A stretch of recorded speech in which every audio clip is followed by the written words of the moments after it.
दोस्तों नमस्कार। चर्चा का विषय में आप सभी का मैं विश्वपति स्वागत करता हूं। आज चर्चा करूंगा कि क्या भारत ने फिर एक सर्जिकल स्ट्राइक कर दी, और यदि सर्जिकल स्ट्राइक करी तो किस पर करी, और यदि किसी पर करी तो अभी तक भी चारों तरफ सन्नाटा क्यों है। हालांकि दोस्तों उससे पहले एक छोटी सी बात कहूंगा। बिहार में मतदाता सूची का पुनरीक्षण चल रहा है। पुनरीक्षण का फैसला चुनाव आयोग का सही है या गलत है ये आप खुद तय करना, लेकिन मैं उसके 3 मुख्य आधार बता देता हूं। पहली बात, जो लोग अब जीवित नहीं है यानी मृतक, उनके नामों को मतदाता सूची से निकालना। दूसरी बात, जिनका नाम एक से ज्यादा जगहों पर मतदाता सूची में है, उनके नाम को मतदाता की मर्जी के अनुसार किसी एक ही जगह पर रखना सुनिश्चित करना।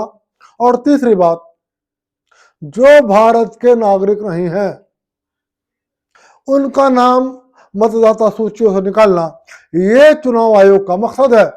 अब चुनाव आयोग सही कर रहा है या गलत कर रहा है, ये फैसला मैं आप सबके ऊपर छोड़ता हूं। दोस्तों फिलहाल बात करूंगा सर्जिकल स्ट्राइक पर। 12 और 13 जुलाई की सुबह अर्ली रात 2 बजे से लेकर 4 बजे के बीच का समय होता है, और म्यांमार के कुछ जंगलों में एक स्ट्राइक होती है। कहा जाता है कि लगभग 150 ड्रोन इस स्ट्राइक में शामिल थे, और अनेक ठिकानों पर इन ड्रोन्स ने बम बरसाए। और इसके अलावा भी कुछ और तरीके से वहां कुछ ठिकानों पर हमले करे गए। लेकिन फिलहाल कोई भी इस बात का क्लेम नहीं कर रहा कि उसने सर्जिकल स्ट्राइक करी है, लेकिन जिसके ऊपर यह स्ट्राइक हुई है उसका दावा है कि स्ट्राइक हुई है, हमारे लोग मारे गए, हमारा कमांडर मारा गया है, हमारे सक्रिय लोग मारे गए हैं, और उनका आरोप है कि यह स्ट्राइक भारत की सेना ने करी है, भारत सरकार ने करी है। दोस्तों फिलहाल मैं आपको बता दूं कि एक 2 संगठन है उल्फा आई, और एक संगठन है NSCN के। उल्फा आई है ULFA liberation front of Assam, I independent. ये वो संगठन है जो आसाम को भारत से अलग करने के मंसूबे पाले हुए है, और यह संगठन भारत में देश विरोधी गतिविधियों को अंजाम देता है। इस गिरोह को, इस अलगाववादी संगठन को पाकिस्तान और चीन से सक्रिय समर्थन मिलता है। उनसे हथियार भी मिलते हैं और उनसे पैसा भी मिलता है। हालांकि चीन ने कई बार खंडन किया है कि वो इन गिरोह की सहायता नहीं करता, इनको हथियार और पैसा नहीं देता। लेकिन इन हथियारों के, इन संगठनों के ऊपर जब भी छापेमारी हुई है, वहां से चीनी मुद्रा भी बरामद हुई है, पाकिस्तानी मुद्रा भी बरामद हुई है, और चीन के हथियार भी बरामद हुए। और इसके अलावा भी भारत सरकार पर तमाम तरीके के सबूत मौजूद हैं, जिससे जाहिर होता है कि इन संगठनों को पाकिस्तान और चीन का समर्थन है। जब शेख हसीना की सरकार थी, उसने इन संगठनों को समर्थन देना बंद कर दिया था। हालांकि शेख हसीना से पहले जो सरकारें थी बांग्लादेश में, वो इन संगठनों की मदद किया करती थी। शेख हसीना ने बांग्लादेश में आने के बाद सिर्फ मदद ही नहीं रोकी, बल्कि उल्फा का एक गुट जो बांग्लादेश में रहकर बांग्लादेश की भारत से लगती हुई सीमा से के इलाके में रहकर भारत में आतंकी गतिविधियों को अंजाम देता था। उस पर शेख हसीना ने छापेमारी भी करी और उसके चीफ को गिरफ्तार भी कर लिया और उस पर बांग्लादेश के कानून के अनुसार मुकदमा भी चलाया गया और बांग्लादेश के सुप्रीम कोर्ट ने उसको फांसी की सजा भी दे दी। लेकिन in the meantime Sheikh Hasina की सरकार गिर गई और वहां पाकिस्तानी खुफिया एजेंसी ISI और अमेरिका की पिट्ठू की सरकार मोहम्मद यूनुस की सरकार स्थापित हो गई और जिसने आते ही उस उल्फा के प्रमुख की सजा को रद्द कर दिया। हालांकि फिलहाल तक सूचना यह है बांग्लादेश की सरकार के अनुसार कि वो बांग्लादेश की जेल में ही बंद है, लेकिन इस बात की कोई पुष्टि नहीं है कि वो जेल में है या मोहम्मद यूनुस ने उसको रिहा कर दिया। इसका जो दूसरा गुट है जिसे हम उल्फा आई ग्रुप से कहते हैं, ये म्यांमार में स्थित है और ये म्यांमार में से रहकर, म्यांमार के जंगलों में रहकर भारत विरोधी गतिविधियों को अंजाम देता है। आपको पता होगा म्यांमार में जो जुंटा सरकार है उसका देश के अंदर काफी विरोध हो रहा है। अराकान आर्मी से भी उसका झगड़ा चल रहा है, कई और सशस्त्र संगठन है जो म्यांमार की सरकार के खिलाफ संघर्ष छेड़े हुए और फिलहाल कहा यह जाता है कि म्यांमार के अधिकांश हिस्से पर म्यांमार के विद्रोहियों का कब्जा है जिसमें अराकान आर्मी भी शामिल है और म्यांमार की वर्तमान सरकार को चीन का भी समर्थन प्राप्त है। हालांकि भारत म्यांमार के मामले में फिलहाल निष्पक्ष बना हुआ है, ना वो म्यांमार के विद्रोही संगठनों की मदद कर रहा है और ना ही वो म्यांमार की सरकार का समर्थन कर रहा है। भारत सरकार के अपने इंटरेस्ट है और वो इंटरेस्ट है कि भारत चाहता है कि म्यांमार के जंगलों में रहकर जो उग्रवादी संगठन भारत में आतंकी गतिविधियों को अंजाम दे रहे हैं उन पर रोक लगे। फिलहाल यह उल्फा आई संगठन और NSCN के संगठन, इन दोनों ने यह दावा करा कि 12 और 13 जुलाई की रात को भारत की सेना ने लगभग 150 ड्रोन, आधुनिक हथियार, विस्फोटकों के अलावा और भी अनेक तरीकों से हमारे ऊपर एक घातक हमला किया है और उल्फा आई ने यह दावा किया है कि इस भारत के हमले में उसके एक प्रमुख कमांडर गणेश, उसके प्रमुख कमांडर हैं और जिनका नाम है गणेश असोम, ये मारे गए। नैन असोम, इसको नैन मेधी भी कहते हैं और इनका कहना है कि भारत के सेना के हमलों में ये मारे गए और सिर्फ यही नहीं मारे गए, उल्फा का कहना है कि जब हमलों के तुरंत बाद नैन असोम के शव को एक जगह ले जाकर हमने उसके शव का अंतिम क्रियाक्रम करने का प्रयास किया, तब भारतीय सेना ने दोबारा से तत्काल सर्जिकल स्ट्राइक करी और इस सर्जिकल स्ट्राइक में उल्फा आई के बहुत सारे लड़ाके मारे गए। हालांकि इसमें 2 नाम उन्होंने खास तौर से बताया और एक नाम बताया है ब्रिगेडियर गणेश असम का। नयन मेधी, नयन असोम वो थे कमांडर और ये है ब्रिगेडियर गणेश असोम, ये मारे गए।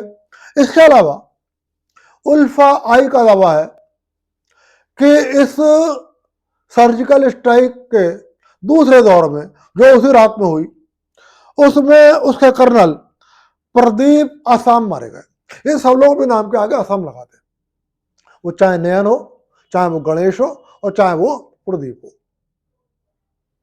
और इनका कहना है कि इन दो प्रमुख कमांडरों के अलावा, एक कमांडर, एक ब्रिगेडियर और एक कर्नल के अलावा उसके बहुत सारे लड़ाके भारत की सेना के सर्जिकल स्ट्राइक में मारे गए। और भारत की सेना के हमलों में उसके अनेक ठिकाने नष्ट हो गए। और उल्फा आई ने यह कसम खाई है कि वो भारत की सेना द्वारा किए गए इस सर्जिकल स्ट्राइक का बदला लेगी और भारत के ऊपर जवाबी कार्रवाई करेगी और भारत की जमीन पर आतंकवादी गतिविधियों को अंजाम देगी। इसके अलावा NSCN, national socialist council of Nagaland, इसका है खपलांग गुट, ये भी म्यांमार के जंगलों से रहकर गतिविधियों को अंजाम देता है। और ये अरुणाचल प्रदेश से की ओर जो भारत और म्यांमार की सीमा मिलती है, ये वहां के जंगलों में इसने अपने कैंप बना रखे हैं। इसका भी ये दावा है कि 12 और 13 जुलाई की सुबह 2 से 4 बजे लगभग भारत की सेना के 100 ड्रोन्स ने NSCN के ठिकानों पर हमले करे, जिसमें NSCN के बहुत सारे लड़ाके, मैं तो यही कहूंगा NSCN के आतंकवादी मारे गए।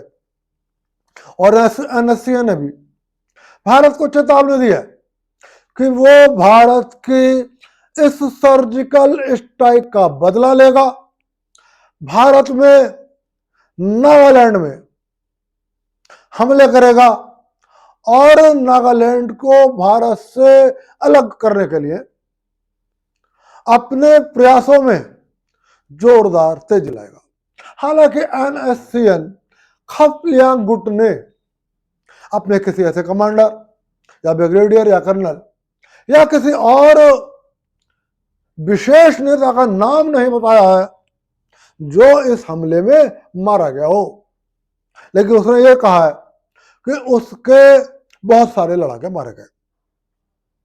लेकिन दूसरी ओर आसाम के मुख्यमंत्री हेमंत बिश्व शर्मा ने कहा है कि अभी तक की उनकी सूचना के हिसाब से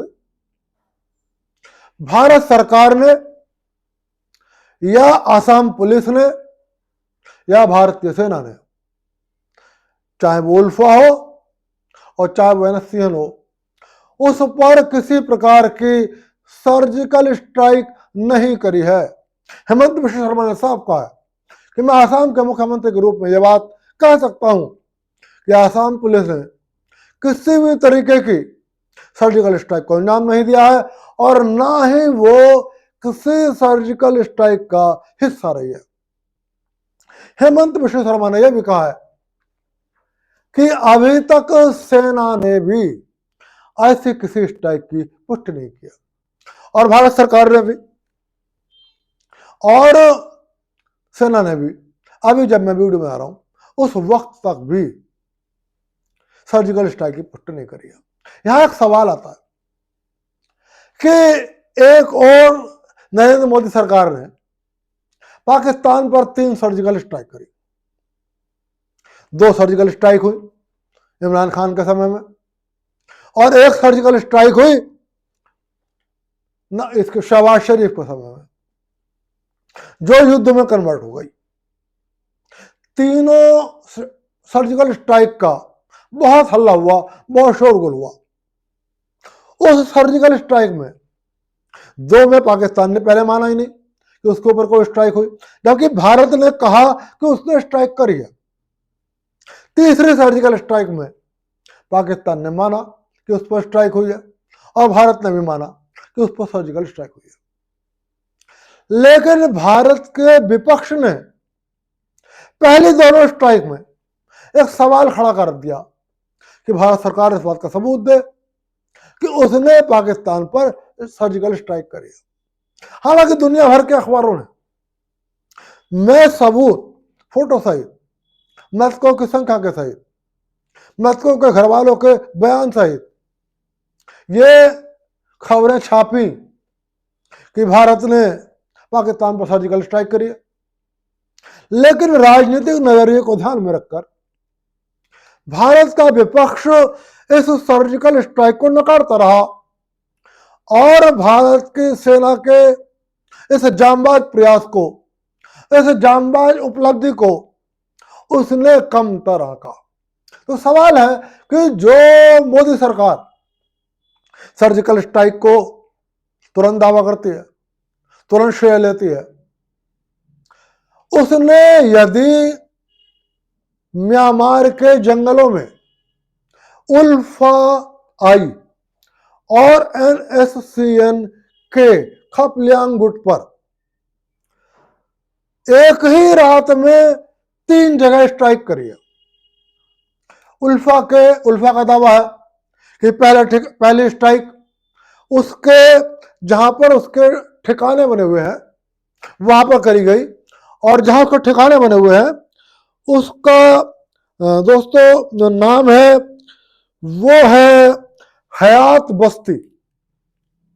उसका कहना है कि हयात बस्ती में उल्फा आई के ठिकाने हैं, वहां हमला हुआ, उसमें उसका मुख्य कमांडर मारा गया।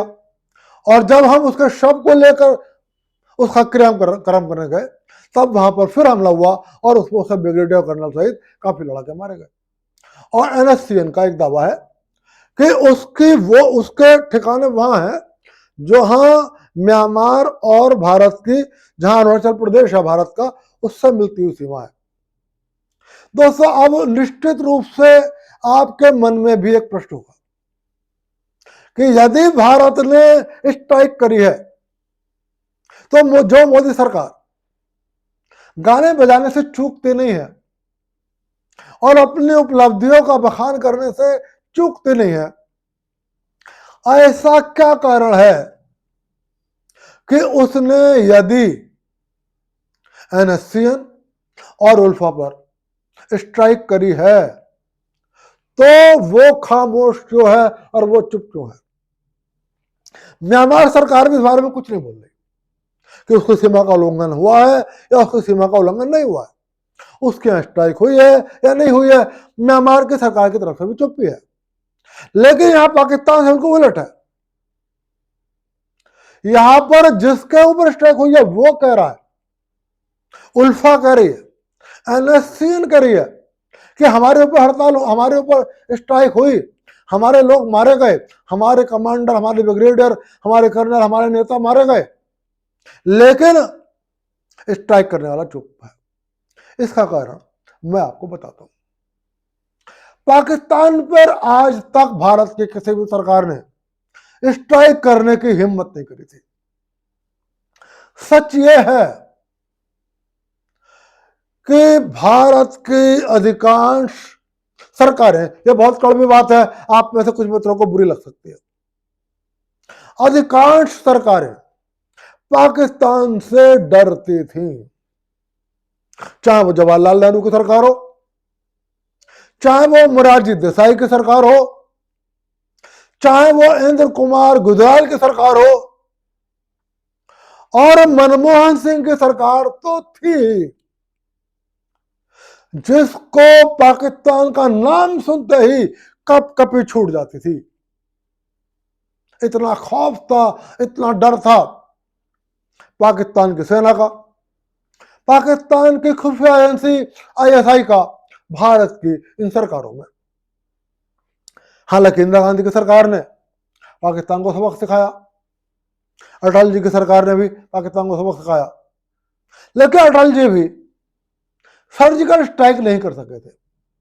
लेकिन मोदी सरकार ने साहस की ऊंचाइयों को एक नया रूप दिया और पाकिस्तान के घर में घुसकर हमला करा और दुनिया को बता दिया कि यदि अब यह भारत वो भारत नहीं है जो जवाहरलाल नेहरू का भारत था, जो इंद्र कुमार गुजराल का भारत था, जो मोरारजी देसाई का भारत था, ये वो भारत है जो घर में घुस कर मारता है। और इसलिए भारत सरकार ने जोर शोर से, क्योंकि पाकिस्तान ये बताता था कि हम सशक्त है, पाकिस्तान दुनिया को बताता था कि भारत हमसे डरता है, इसलिए भारत ने पूरा जोर शोर से बताया कि होगा वो भारत की सरकारें जो पाकिस्तान से डरती थी। फिलहाल हमने पाकिस्तान के घर में घुस के मारा है, और इसीलिए पाकिस्तान ने पहली दोनों स्ट्राइकों को छुपाने का प्रयास किया। वो नहीं चाहता था कि दुनिया को पता लगे कि जिस पाकिस्तान से भारत की कांग्रेस जैसी पार्टी डरती थी, कांपती थी, और जिस पाकिस्तान से भारत के और बहुत सारे राजनीतिक दल डरते हैं, उस पाकिस्तान के घर में घुसकर भारत ने हमला कर दिया। इसलिए पाकिस्तान छुपा रहा था और भारत जोर का हमला कर रहा था। लेकिन म्यांमार में स्थिति दूसरी है। और दोस्तों, मैं आपको वो कारण बताने जा रहा हूं क्यों भारत चुप है, क्यों म्यांमार चुप है। फिलहाल की खबरें यह हैं, हालांकि मैं फिर ये कहूंगा, जब तक भारत सरकार स्पष्ट नहीं कर दे, हमें औपचारिक रूप से वही बात माननी चाहिए जिसको भारत सरकार औपचारिक रूप से कह रही है। भारत सरकार ने अभी कुछ नहीं कहा, लेकिन स्पष्ट खबर यह है कि भारत ने इस सर्जिकल स्ट्राइक जो करी, ये म्यांमार की जुंटा सरकार से मिलकर करी, उससे सहयोग करके करी। यानी कि म्यांमार में जो इस वक्त सरकार है और जिसके खिलाफ अराकान आर्मी, बांग्लादेश की सेना, अमेरिका की सेना, अमेरिका की खुफिया एजेंसी लगातार जिसको सत्ता से हटाने का प्रयास कर रही है, उस म्यांमार की जुंटा सरकार ने भारत से सहयोग किया। भारत की सेना और म्यांमार की सेना में एक सहयोग बना, और उसी सहयोग के अंतर्गत म्यांमार की सेना ने रास्ता साफ कर दिया और भारत की सेना को भारत के विद्रोही उन गुटों पर जो भारत में आतंकवादी हमले करते हैं, भारत को तोड़ने की बात करते हैं, भारत के अंदर विभाजन पैदा करने की बात करते हैं, उन पर हमला करने का मार्ग म्यांमार की सेना ने भी प्रशस्त किया। तो इसलिए भारत सरकार इसलिए चुप है ताकि म्यांमार की सेना की जग हसाई ना हो जाए, और म्यांमार के अंदर म्यांमार के लोग म्यांमार से ये ना कहें, म्यांमार की जुंटा सरकार से ये ना कहें कि भारत आया, म्यांमार में हमला करा, लोगों को मारा और सुरक्षित वापस चला गया और आप देखते रह गए। तो म्यांमार की जुंटा सरकार को म्यांमार के अंदर अपने विद्रोहियों से, अपनी जनता से उन प्रश्नों को बचाने की खातिर भारत सरकार, भारत की सेना ने इस सर्जिकल स्ट्राइक पर चुप्पी करी है। और आसाम के मुख्यमंत्री हेमंत बिश्व शर्मा ने भी स्पष्ट रूप से खंडन किया है, लेकिन ये लगभग 101% सत्य है कि भारत की सेना ने 12 और 13 जुलाई की सुबह को म्यांमार में, म्यांमार के जंगलों में विद्रोही गुटों पर और भारत पर आतंकी हमला करने वाले लोगों पर एक जोरदार कार्रवाई करी है, जिसमें विद्रोही गुटों को बहुत नुकसान पहुंचा है। दोस्तों, भारत सरकार की इस कार्रवाई का पुरजोर स्वागत है, और भारत की सेना को, हालांकि उसने ये स्वीकार नहीं किया कि उसने ये स्ट्राइक करी है, लेकिन फिर भी भारत की सेना को इस स्ट्राइक को करने के लिए, भारत के दुश्मनों को उनके उन जंगली ठिकानों में, घर में घुसकर मारने के लिए बहुत बहुत बधाई।